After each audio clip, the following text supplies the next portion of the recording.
இருக்கக்கூடிய தமிழ் தேச குடியரசு இயக்கம், மக்கள் தமிழகம் கட்சி, தாயக மக்கள் கட்சி, உழைப்போர் இயக்கத்தின் சார்பாக நம்முடைய 4 தமிழர்களை விடுதலை செய்ய கோரி நடைபெறுகின்ற பொதுக்கூட்டத்திற்கு தலைமை பொறுப்பேற்றக்கூடிய தமிழ் தேச குடியரசு இயக்கத்துடைய பொறுப்பாளர் தோழர் மெய்யப்பன் அவர்களே, எனக்கு பின்னாலே பல்வேறு கருத்துக்களை எடுத்துச் சொல்ல இருக்கக்கூடிய விடுதலை சிறுத்தைகள் கட்சியுடைய துணை பொதுச் செயலாளர் ஆருயிர் சகோதரர் கனியமுதன் அவர்களே, மற்றும் பல்வேறு அமைப்புகளுடைய பொறுப்பாளர்களே, காப்பாளர்களே, என்னோடு வருகை தரக்கூடிய அண்ணா திராவிட மக்கள் முன்னேற்ற கழகத்துடைய பொறுப்பாளர் பேச்சு முத்தவர்களே, தாய்மார்களே, பெரியவர்களே, வணிக பெருமக்களே, உங்கள் அனைவருடைய மாலை வணக்கத்தை தெரிவித்துக் கொள்கின்றேன்.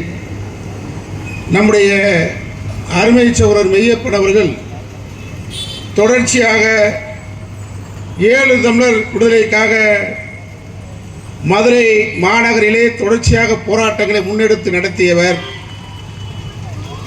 அதன் தொடர்ச்சியாக இன்றைக்கு 7 தமிழர்களுடைய விடுதலைக்கு பின்பாக 4 தமிழர்கள் இன்றைக்கு திருச்சி அகதி முகாமில் அடைக்கப்பட்டிருக்கிறார்கள். அந்த அகதி முகாமை இழுத்து மூட வேண்டும் என்பது இந்த பொதுக்கூட்டத்தின் வாயிலாக வைக்கக்கூடிய ஒரு அருமையான கோரிக்கையாகும். சிறைக்குள்ளேயே சிறைக்குள்ள செல்லுன்னு சொல்லுவாங்க, அது மாதிரி இது சிறைக்குள்ளேயே சிறை மாதிரி இந்த அகதி முகாம். அவங்க விடுதலை செஞ்சிருக்க வேண்டியது 4 பேரையும்.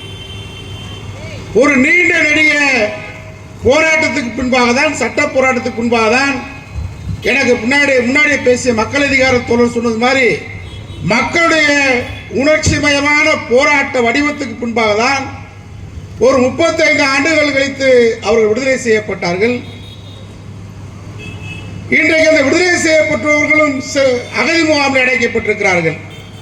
அதை போன்றுதான் இஸ்லாமியர் என்று சொன்னாலே அவன் தீவிரவாதியாக, அந்த பெயர் வைத்தவெல்லாம் தீவிரவாதி என்று சொல்லி தொடர்ச்சியாக யாருக்கோ பயந்து அவர்களை கைது செய்து சிறையிலே நீண்ட ஆண்டுகளாக இருக்கிறார்கள். அப்பாவிகள், அவர்களையும் விடுதலை செய்ய வேண்டும் என்கின்ற கோரிக்கையோடு இந்த பொதுக்கூட்டம் நடைபெறுகின்றது. நம் கண்ணுக்கு முன்னால் 2024 நாடாளுமன்ற தேர்தல் நமக்கு இப்பொழுது கண்ணுக்கு முன்னால் இருக்கின்றது. இந்திய நாடு ஒரு மிகப்பெரிய பேராபத்தான சூழ்நிலையிலே 75 ஆண்டு கால சுதந்திர இந்தியாவை சீரழிக்கும் நோக்கத்தோடு, என்ன நோக்கத்திற்காக தூக்கு மேடை ஏறி ரத்தம் சிந்தி தியாகம் செய்து சுதந்திரத்தை வாங்கி தந்தார்களோ, அந்த சுதந்திரத்தை, அரசியல் அமைப்பு சட்டத்தை சீர்குலைக்கும் நோக்கத்தோடு ஜனநாயகத்துடைய சுவாச காற்றை சுவாசிக்க விடாமல் மூச்சை பிடிக்கின்ற அடிப்படையிலே இன்றைக்கு பாஜக அரசு கடந்த 10 ஆண்டுகளாக அரசியல் சட்டம் வழங்கிய அடிப்படை உரிமைகளுக்கு எதிராக இன்றைக்கு போராட்டத்தை முன்னெடுத்திருக்கிறது. பல்வேறு மாநிலங்களில் திமிராக, அகம்பாவிதமாக, சர்வதிகாரத்தனமாக பாஜக பிறப்பால் உயர்ந்தவன் தாழ்ந்தவன், கடவுளின் பெயரால், மதத்தின் பெயரால், ஜாதியின் பெயரால் பல்வேறு அடக்குமுறைகளை, மனுதர்ம சட்டத்தை பகிரங்கமாக அமுல்படுத்துகின்ற காட்டுமிராண்டித்தனமான ஒரு கொள்கையை கையெடுத்து வடபுலத்திலே ராமர் பெயரால் கலவர சூழலை உருவாக்கி இன்றைக்கு ராமருக்கு கோயில் கட்டியிருக்கிறார்கள். ஆனால் தமிழகத்தை பொறுத்தளவில் இங்கே பொதுவுடைமை இயக்கம், திராவிட இயக்கம், அம்பேத்கர் இயக்கம் போன்ற இயக்கங்கள் எல்லாம் இந்த மக்களை பக்குவப்படுத்தி இந்த மக்கள் மத்தியிலே அனைவரும் சமம், சமூக நீதி என்ற கோட்பாடை நிலைநிறுத்தியிருக்கிற காரணத்தால் வடபுலத்திலிருந்து அந்த கலாச்சார படையெடுப்பை, தமிழகத்திற்கு அந்த கலாச்சார பண்பாட்டு படையெடுப்பை ஆரிய சக்திகள், பாஜக, RSS போன்ற அமைப்புகள் இங்கே தொடர்ச்சியாக அவருடைய படையெடுப்பு நடத்தி கொண்டிருக்கிறார்கள். அதை முறியடிக்க வேண்டிய ஒரு காலகட்டத்திலே நாம் இன்றைக்கு நின்று கொண்டிருக்கிறோம். இன்னும் 60 நாள் 70 நாளுக்குள்ளே இந்தியாவுடைய தலையெழுத்தை நிர்ணயிக்க வேண்டிய இடத்துல இருக்கிறோம். இங்கே திமுக, அதிமுக ரெண்டு பேரும் குறை இருக்கு, நிறைய இருக்கு, அது வேற. நளினி, எடப்பாடி பழனிசாமி காலத்தில் தான் முத வெளியவே பரவல வர்றாங்க. அது ஒரு நிறைய இடத்துக்கு குறை இருக்கு. திமுக அரசு அந்த கலைஞருடைய MK ஸ்டாலின் அவர்கள் தேர்தல் வாக்குறுதி சொன்ன அடிப்படையில் அந்த 7 பேர் விடுதலைக்கு போராடினார்.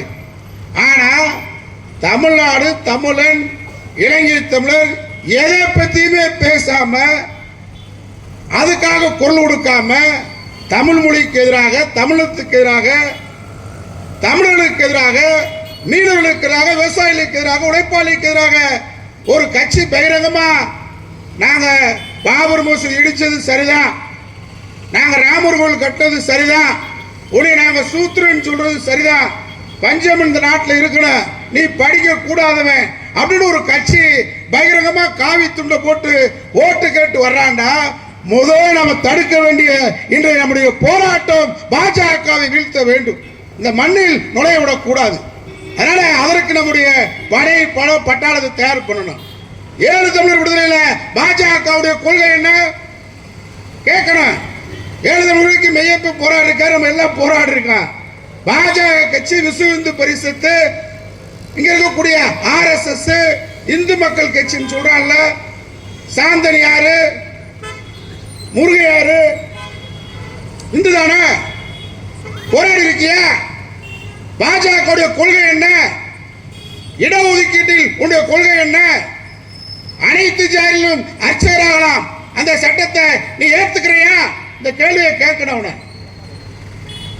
அம்பேத்கருக்கு பிறந்த நாளுக்கு, நினைவு நாளுக்கு மாலை போடுற சண்டை போட ஒரு அர்ஜுன் சம்பத்தை கேட்கிற.